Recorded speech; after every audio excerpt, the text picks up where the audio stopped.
नमस्कार दोस्तों, मैं हूं सुष्मिता मिश्रा। आप देखना शुरू कर चुके हैं 4 PM यूपी।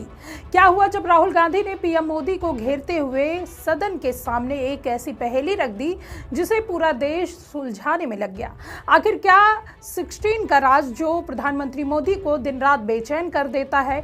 महिलाओं के कंधों पर संविधान पर हमला करने की मोदी सरकार की साजिश नाकाम हो रही है।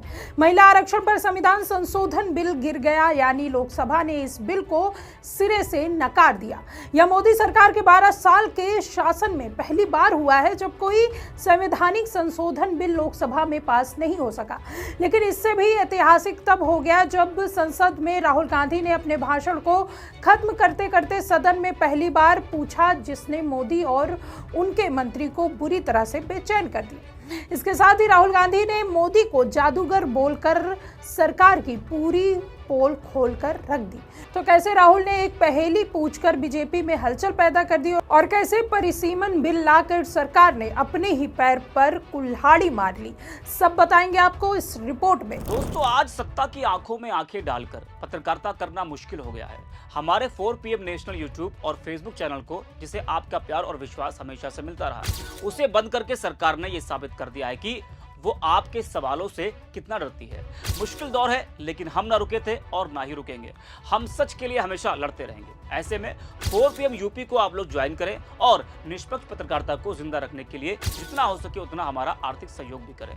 आपके सहयोग से ये जंग हम जीत कर रहे हैं। जब से महिला आरक्षण बिल और परिसीमन बिल को लेकर सदन में चर्चा शुरू हुई, तब से सभी को इंतजार था कि नेता प्रतिपक्ष राहुल गांधी इस बिल पर क्या बोलेंगे। पहले दिन तो राहुल गांधी ने कुछ नहीं कहा, लेकिन कल जब संसद में उन्हें बोलने का मौका दिया गया तो उन्होंने संसद में ऐसी दहाड़ लगाई कि मोदी के मंत्रियों की हवा टाइट हो गई। राहुल गांधी के बीच भाषण में रक्षा मंत्री राजनाथ सिंह को खड़ा होना पड़ गया और कड़ी निंदा करने लग गए। वहीं राहुल गांधी की बातें सुनकर स्पीकर ओम बिरला पूरी तरह से परेशान हो गए और राहुल गांधी से रिक्वेस्ट करने लगे। अब देखिए, राहुल गांधी का इस बिल पर स्टैंड साफ था कि वो महिला आरक्षण के लिए एक पैर से तैयार है, लेकिन वो परिसीमन बिल पास करके मोदी शाह को देश के संवैधानिक ढांचे से खेलने नहीं देंगे। उन्होंने इसके पीछे छिपी मोदी शाह की मंशा को उजागर करते हुए कई हमले किए, लेकिन जो लफ्ज सरकार के मंत्रियों को सबसे ज्यादा चुभा वो शब्द था जादूगर। अब देखिए, राहुल गांधी जब तक अपने बचपन की कहानी सुनाते हुए जादूगर की बात बता रहे थे, तब तक तो माहौल एकदम ठंडा पड़ गया था। बिरला जी और बीजेपी सांसद मुस्कुरा रहे थे, लेकिन जैसे ही राहुल गांधी ने जादूगर की तुलना पीएम मोदी से की, बीजेपी भड़क उठी। किरण रिजिजू खड़े हो गए, राजनाथ सिंह खड़े हो गए, ओम बिरला राहुल गांधी को बोलने से रोकने लगे। अब देखिए, जहां बीजेपी एक तरफ मोदी जी को जादूगर बोलने पर मचल रही थी, वहीं जाते जाते राहुल गांधी बीजेपी पर एक और बम फोड़ गए, जिससे पूरी बीजेपी में खलबली मच गई। दरअसल राहुल गांधी ने जाते जाते एक पहेली पूछी, जिसे सुनकर सबको समझ में आ गया कि राहुल गांधी कहना क्या चाह रहे थे, लेकिन कोई खुलकर इसका विरोध नहीं कर पाया। राहुल गांधी ने अपनी स्पीच खत्म करते हुए सदन में कहा कि कल मैं प्रधानमंत्री का भाषण देख रहा था, उनकी आवाज में ताकत की कमी थी, आवाज टूटी फूटी थी, कुछ भी स्पष्ट नहीं था और अचानक मैंने देखा कि कल 16 अप्रैल था। वे ठीक से बोल नहीं पा रहे थे क्योंकि स्पष्ट रूप से इस विधेयक को पारित करने का प्रयास एक गलती ही है, क्योंकि जैसा कि मैंने कहा, सभी जानते थे कि इससे घबराहट भरी प्रक्रिया होगी। तो मैं उन्हें देख रहा था और मैंने अपने फोन पर 16 अप्रैल देखा और मैं सोचने लगा, हे भगवान, यह कितना अजीब है। यह संख्या 16 है, यह 16 संख्या, यही वह संख्या है पहेली का पूरी उत्तर 16 संख्या में है। सब कुछ 16 संख्या में समाया हुआ है। I'm going to give you and everybody else a nice puzzle, and the people of India can try and see if they can solve this puzzle. Yesterday I was watching the Prime Minister speak. Low energy, broken, nothing transmitting. And I suddenly noticed that yesterday was the 16th of April. Now I was, listen please, I was watching, I was sitting here and he was talking and he was not able to engage.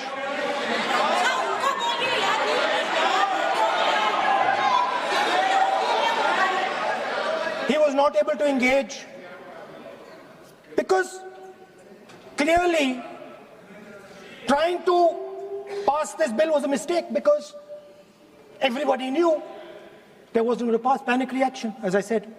So I was watching him and I noticed on my phone 16th of April. And I was like, my God, how crazy. That's the number. 16. This 16 number. This is the number. The whole answer to the riddle is in the number 16. Everything is in the number 16. Now, if anybody understands what I'm saying, please send me a message. And on Twitter, you can tell what it is. But the answer to your problems, and you're going to find out very soon, is in the number 16. Thank you, sir. अब देखिए, जैसे ही राहुल गांधी ने 16 शब्द बोला, पूरी BJP speaker सोच में पड़ गई।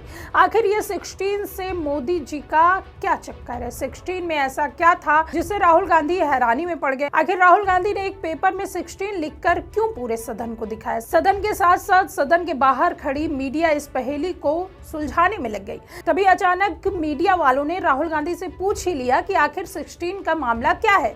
तो देखिए राहुल गांधी ने मीडिया से क्या कहा। पजल है और 16 का नंबर एक पजल है, देश सॉल्व करे। क्या है 16? तो वही तो है, पजल है, थोड़ी बताऊंगा इसका आंसर ऐसे। सोल्यूशन है, मिलेगा तो मैं बोल दूंगा यही है। अब देखिए, देश की जनता जब तक इस पहेली को सुलझाने में लगी थी, तभी कांग्रेस के ऑफिशियल हैंडल ने एक्स पर राहुल गांधी के 16 वाले भाषण को शेयर करते हुए पोस्ट लिखा, हे भगवान, ये तो कमाल हो गया, संख्या 16। इसके बाद ब्रैकेट में लिखा था 16 सुनकर एप्स्टीन की याद आ गई, है ना।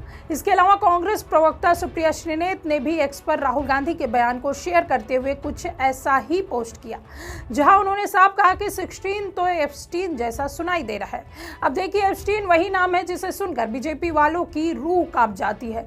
राहुल को संसद में बोलने से रोक दिया जाता है, लेकिन राहुल गांधी जब संसद में एप्स्टीन की जगह 16 बोला तो सबको समझ में आ गया कि राहुल क्या कहना चाह रहे हैं। लेकिन बीजेपी सांसद और स्पीकर साहब राहुल को 16 बोलने से रोकते भी तो कैसे?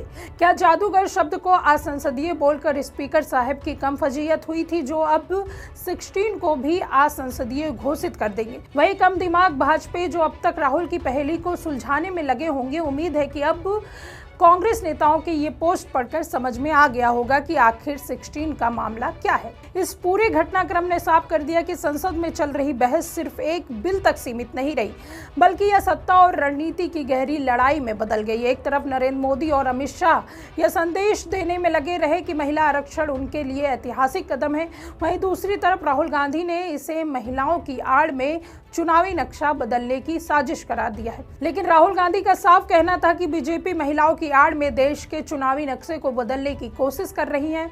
वहीं इस बिल पर 2 दिन तक लंबी बहस हुई, लेकिन नतीजा बीजेपी के लिए घातक निकल कर आया। मोदी शाह बीजेपी को डराते रहे, विरोध करते रहे तो महिलाएं विरोध में उतर जाएंगी, लेकिन विपक्ष ने साफ कर दिया वो महिला आरक्षण के लिए तैयार है, लेकिन परिसीमन बिल से छेड़छाड़ वो बर्दाश्त नहीं करेंगे। मोदी सरकार द्वारा लाए गए इस विधेयक पर जब वोटिंग हुई तो 298 सांसदों ने इसके पक्ष में वोट किया, जबकि 230 सांसदों ने इसके खिलाफ वोट किया। सत्ता पक्ष के गठबंधन एनडीए को इस बिल को पास कराने के लिए 2/3 वोट चाहिए थे, लेकिन उसे वो संख्या नहीं मिल पाई। इस पूरे मामले को लेकर आप क्या सोचते हैं, इस पर आपकी क्या राय है, हमें कमेंट करके जरूर बताइए। अगर वीडियो पसंद आई हो तो लाइक और शेयर करें, और अगर आपने अभी तक हमारे चैनल को सब्सक्राइब नहीं किया है तो कर लीजिए और जुड़े रहिए 4 PM न्यूज़ नेटवर्क के साथ। नमस्कार।